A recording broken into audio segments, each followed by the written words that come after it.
Board exam में marks लेना, examiner से फुल मार्क्स लेना एक स्टूडेंट की आर्ट होती है।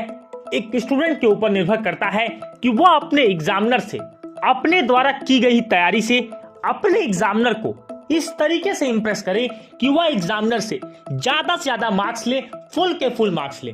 दोस्तों, हर एक टॉपर जब एग्जाम के लिए तैयारी करता है तो वह इस बात पर भी ध्यान देता है कि वह अपनी कॉपी में कौन कौन से इंग्रेडिएंट्स को डाले, कौन कौन से ऐसे एलिमेंट्स को डाले जिससे कि एग्जामिनर उससे इंप्रेस हो और ज्यादा से ज्यादा मार्क्स उसे अवॉर्ड करे।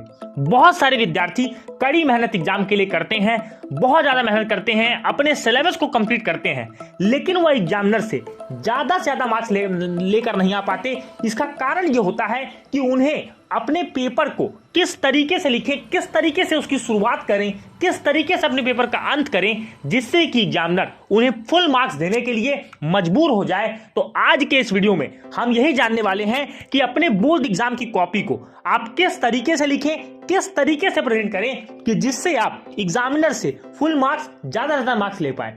सबसे पहले ध्यान दीजिए कि जब आपकी कॉपी का पहला पेज जिसमें आपको अपनी डिटेल्स भरनी होती है, वहीं से आपकी जर्नी स्टार्ट हो जाती है। और बहुत सारे स्टूडेंट्स जल्दबाजी के चक्कर में, क्यूरियोसिटी के चक्कर में, पेपर को जल्दी अटेम्प्ट करने के चक्कर में पहले पेज का जो डिटेल होता है उसे ही गलत भरते हैं और उसका खामियाजा उन्हें बहुत ज्यादा भुगतना पड़ता है। तो सबसे पहले अब जब आपकी कॉपी आपको मिल गई है, आपको अपनी उस शीट पर जो पहला पेज जिसमें आपसे डिटेल मांगी गई है, इसमें आपको अपना करेक्ट रोल नंबर, जो रोल नंबर आपका होगा वो आपको शब्दों में लिखना होगा, अंकों में लिखना होगा। तो आपको अपने रोल नंबर को वर्ड्स में, डिजिट में सही तरीके से आप भरिए। अपने एडमिट कार्ड से एक एक डिजिट को मैच करिए और बहुत सही तरीके से अपने रोल नंबर को आप भरें।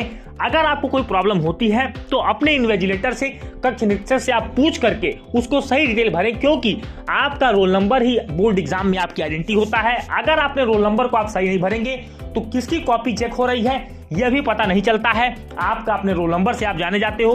दूसरी बात, आपको अपने पेपर का कोड जो आपके पेपर के टॉप पर दिया होता है उसको आपको बहुत सही तरीके से भरना होता है। पेपर कोड से पता चलता है कि आपने कौन सा पेपर अटेम्प्ट किया है, क्योंकि हर पेपर कोड में, अलग अलग पेपर कोड में क्वेश्चंस की अरेंजिंग अलग अलग होती है, ऑप्शंस अलग अलग होते हैं। तो हो सकता है कि किसी के पेपर में अगर एमसीक्यू क्वेश्चन है तो अगर क्वेश्चन नंबर 1 का किसी का ऑप्शन सी है तो हो सकता है आपके पेपर में वही ऑप्शन डी हो। तो इसलिए आपको पेपर कोड सही से भरना है।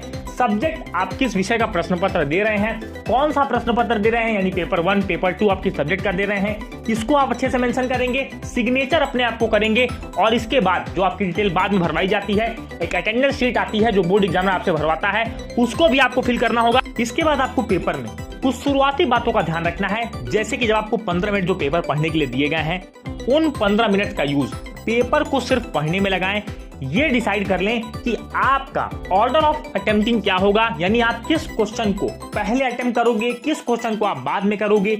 ये सारी चीज आपको अपने जो 15 मिनट आपको पेपर स्टडी करने के लिए दिया जाता है उसमें आप पूरा यूज करें। पेपर के एक एक सवाल को आप 2 से 3 बार पढ़ें, जिससे कि जब आप पेपर को अटेम्प्ट करने जाएं तो आपको क्वेश्चन पढ़ने में अपने टाइम को वेस्ट ना करना हो।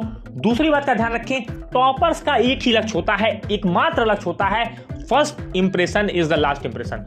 जो पेपर में आपको सबसे बेहतर तरीके से क्वेश्चन आ रहा हो उसी क्वेश्चन से अपनी शुरुआत करें। एग्जामिनर से आप ये देखें कि आप अपने स्टार्टिंग के 4 से 5 पेजों को इस तरीके से डिजाइन करें, एग्जामिनर आपसे इंप्रेस हो जाए। अगर आपने अपने स्टार्टिंग के 4 से 5 पेजों में ये काम कर दिया तो बहुत ज्यादा आसान हो जाएगा कि एग्जामिनर आपसे इंप्रेस है और आपको ज्यादा मार्क्स देगा। तीसरी बात, avoid cut cross in your notebook. एक कॉपी के अंदर आपको इस बात का ध्यान रखना है कि आप कट क्रॉस ज्यादा ना करें। अगर आपसे थोड़ी बहुत गलती होती भी है तो आप एक सिंगल कट मार्क लेकर के आगे बढ़ जाएं। गंदगी करने का प्रयास ना करें। आप किसी भी टॉपर की कॉपी देखें या स्क्रीन पर जो कॉपी चल रही है इसके अंदर आप देखें कि आपसे कट क्रॉस इस कॉपी में आपको देखने को नहीं मिल रहा है। मैं आपको बता दूं, जो भी टॉपर 98, 99 फुल के फुल मार्क्स पाते हैं उनमें कुछ थोड़े अंतर ही होते हैं, उसके वजह से उनके 1-2 अंक कटते हैं। तो आपको इस बात का ध्यान रखना है कि यह गलतियां आप नहीं करेंगे। इसके बाद अब आपको क्या करना है, जब आप पेपर को अटेम्प्ट कर रहे हैं, सबसे पहला काम, सबसे मोस्ट इंपॉर्टेंट काम, आपको कितना आता है, कैसे आप लिखोगे, इससे भी इंपॉर्टेंट होता है कि आपने अपने पेपर में करेक्ट क्वेश्चन नंबर को लिखा है या नहीं। अगर आप किसी क्वेश्चन को अटेम्प्ट कर रहे हैं तो हमेशा ध्यान रखें क्वेश्चन नंबर वही लिखें जो आप अटेम्प्ट कर रहे हैं। अगर आप क्वेश्चन नंबर 1 के बी ऑप्शन को कर रहे हैं, ए ऑप्शन को कर रहे हैं, सी ऑप्शन को कर रहे हैं, तो आपको इस बात का ध्यान देना है कि आप सबसे पहले क्वेश्चन नंबर को करेक्टली स्पेसिफाई करेंगे। अगर आप इंग्लिश या हिंदी का पेपर दे रहे हैं तो आपको अपने सेक्शन को, आपको अपने खंड को टॉप पर मेंशन करना है कि आप सेक्शन ए का, सेक्शन बी का, क्वेश्चन नंबर 1, क्वेश्चन नंबर 2, कौन सा क्वेश्चन आप कर रहे हैं, ये आपको जरूर स्पेसिफाई करना है। और अगर आप हिंदी का पेपर दे रहे हैं तो आपको खंड क, खंड ख, खंड ग, खंड घ, ये जरूर आपको यहाँ पर स्पेसिफाई करना है कि आप इस सेक्शन के इस क्वेश्चन को अटेम्प्ट कर रहे हैं। दूसरी बात, जब एक क्वेश्चन का उत्तर आपका खत्म हो जाए तो आप 1 लाइन का, 2 लाइन का गैप जरूर दें। ये नहीं कि आप सटाए सटाए क्वेश्चन को लिखे चले जा रहे हैं। एग्जामिनर को यही पता नहीं चल रहा कि एग्जामिनर कौन से क्वेश्चन को चेक कर रहा है। आपको हमेशा यह ध्यान रखकर चलना है कि एग्जामिनर के लिए अपनी कॉपी को इतना आसान बनाएं जैसे कि दोस्तों एक तैराक जब स्विम करता है तो बहुत स्विफ्टली वो नदी में, तालाब में तैरता है, तो आपको भी अपने कॉपी को इस तरीके से स्मूथ बनाना है एग्जामिनर के लिए कि उसको थोड़ा भी स्ट्रेस और स्ट्रेन ना हो, बहुत आसानी के साथ आपकी कॉपी को चेक करता चला जाए और आपको नंबर देता हुआ आगे बढ़ जाए। जितना ज्यादा समय आपकी कॉपी में एग्जामिनर व्यतीत करेगा, लगाएगा टाइम, उतना ही आपके मार्क्स कम होंगे और जितना कम समय में आपकी कॉपी चेक होगी उतने ज्यादा मार्क्स आपको मिलते हैं। तो इस बात का जरूर ध्यान रखेंगे। अगली बात ध्यान रखिए, आती है कि ऑप्शंस के क्वेश्चन को कैसे करें। जैसे एमसीक्यू क्वेश्चन का अगर आपको पूछा गया, क्वेश्चन नंबर 1 से लेकर के 10 तक आपके एमसीक्यू क्वेश्चन है, तो बहुत सारे बच्चे क्वेश्चन नंबर 1 का ऑप्शन सी, क्वेश्चन नंबर 2 का ऑप्शन बी इस तरीके से करके छोड़ देते हैं। ऐसा आपको नहीं करना है। आप जब भी जिस ऑप्शन का आपका आंसर है, मान लीजिए क्वेश्चन नंबर 1 में आपका ऑप्शन सी है तो बगल में आपको पूरा ऑप्शन सी मेंशन करना होगा। आपका क्वेश्चन नंबर 2 का ऑप्शन बी है तो आपको बगल में उसके सामने ही आपको उस ऑप्शन का नाम लिखना होगा। इस तरीके से जब आप लिखोगे तो एग्जामिनर आपको पूरे के पूरे अंक वहां पर देता है, क्योंकि एग्जामिनर के लिए आपने काम आसान कर दिया। अब उसे क्वेश्चन पेपर को नहीं देखना होगा क्योंकि उसे ऑप्शन जरूर याद रहता है, क्योंकि वो पेपर को चेक कर रहा है। कई बार वो पेपर को पहले ही पढ़ चुका होता है, जिससे कि उसकी चेकिंग प्रोसेस बहुत फास्ट हो जाती है, क्योंकि उसको एक दिन में कई सारी कॉपियां चेक करनी होती है। अगली बात आती है कि जब आप पार्ट सब पार्ट का क्वेश्चन कर रहे हैं, यानी कि आप क्वेश्चन नंबर 1 के A B C D E या क्वेश्चन नंबर 7 के A B C D E इस तरह से कर रहे हैं, तो आपको हमेशा लिखना चाहिए क्वेश्चन नंबर 1 का part A, part B, part C, part D, part E. इस तरीके से आप मेंशन करते हुए आंसर्स को लिखते चले जाएं। और इसके बाद भी ध्यान रखें कि आपको गैप जरूर देना है। अगली बात ध्यान रखिए, बोर्ड एग्जाम की कॉपी लिखते समय डोंट स्किप एनी क्वेश्चन। सीधा सीधा आपका पहला ही इंस्ट्रक्शन होता है, ऑल क्वेश्चंस आर कंपलसरी। को भी अपने पेपर में किसी भी क्वेश्चन को छोड़ना नहीं है, क्योंकि आपके एग्जाम में स्टेप मार्किंग होती है। आपको जरूर हर क्वेश्चन को अटेम्प्ट करना है, उसके सॉल्यूशन को स्टेप बाय स्टेप लिखना है। इससे होगा क्या कि जब आप स्टेप बाय स्टेप आंसर को लिखेंगे तो आपके एग्जाम में आपका स्कोर बहुत अच्छा बनने वाला है, क्योंकि हर स्टेप में आपको मार्क्स मिलते हैं, क्योंकि एग्जामिनर के पास एक आंसर की होती है जिसपे पर स्टेप पर नंबर बगल में असाइन होता है। अगर कोई क्वेश्चन में मान लीजिए कि 8 स्टेप हैं और आपने 4 स्टेप को किया है तो आपको उन 4 स्टेप्स के नंबर जरूर मिलेंगे। लेकिन आप ऐसा मत करिएगा कि आपको क्वेश्चन पूरा नहीं आ रहा है तो आपने छोड़ दिया, क्योंकि बोर्ड एग्जाम में कोई भी नेगेटिव मार्किंग नहीं होती, ऋणात्मक अंक आपको नहीं मिलते हैं। तो इसलिए हर क्वेश्चन को अटेम्प्ट करें। दूसरी बात, focus more on quality rather than quantity. दोस्तों, क्वांटिटी पर फोकस मत करिए कीजिए, आप क्वालिटी पर फोकस करिए। बहुत सारे बच्चे इंग्लिश और हिंदी के पेपर में 4-4 पेज के एस्से, 4-4 पेज का आर्टिकल, निबंध लिख देते हैं, जिसका कोई भी मतलब नहीं होता, क्योंकि आपके पास वर्ड लिमिट असाइन होती है। और आप हमेशा याद रखें कि बोर्ड एग्जाम में आपको वर्ड लिमिट को जरूर फॉलो करना है। अगर आपके पेपर में ये लिखा है कि right an article on the topic corruption in India about 152 to 200 words, तो आपको इस बात का ध्यान रखना है कि 150 से 200 शब्दों के बीच में ही कम से कम शब्दों में बेहतर से बेहतरीन अगर आप लेखन करने में सक्षम हैं तो आपको पूरे के पूरे मार्क्स मिल जाते हैं। ये ऐसा नहीं कि आप 3 पेज लिखें। बहुत सारे लोग आपको आइडिया देंगे कि आपको बहुत ज्यादा लिखना है, कॉपी को भर देना है। बिल्कुल ऐसा नहीं करना है आपको। आप यहां पर बोर्ड का एग्जाम का पेपर दे रहे हैं, लिमिटेड टाइम में आपको लिमिटेड रिसोर्स के अंदर चीजों को लिखना है। आप अच्छे तरीके से लिखेंगे तो पूरे के पूरे मार्क्स आपको मिलने वाले हैं। अगली बात आती है, बहुत सारे विद्यार्थियों को कंफ्यूजन होता है कि सर राइटिंग मेरी अच्छी नहीं है तो मैं क्या करूं। देखिए, राइटिंग के लिए आपको करना यह है कि इसके लिए सबसे बड़ा काम, अभी भी जितना समय आपके पास बचा है बोर्ड परीक्षा 2023 के लिए, उसके अंदर आप जो भी क्वेश्चंस लर्न करते हैं उनके उत्तरों को लिखने का प्रयास करें। जितना ज्यादा आप लिखेंगे उतनी अच्छी राइटिंग, उतनी अच्छी स्मूथ, उतनी अच्छी सॉफ्ट, उतनी लेजिबल हैंड राइटिंग आपकी एग्जामिनर में, आपकी एग्जाम में होने वाली है। तो ये चीजें आपको करनी है।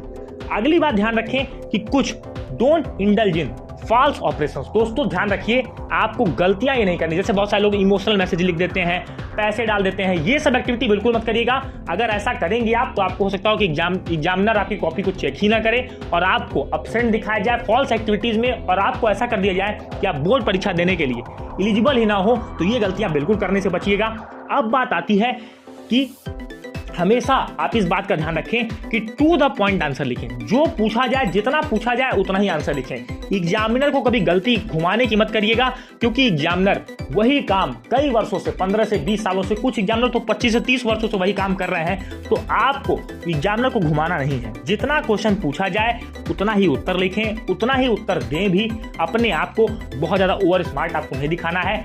आप टू द पॉइंट काम करेंगे तो आपको पूरे के पूरे अंक मिलेंगे।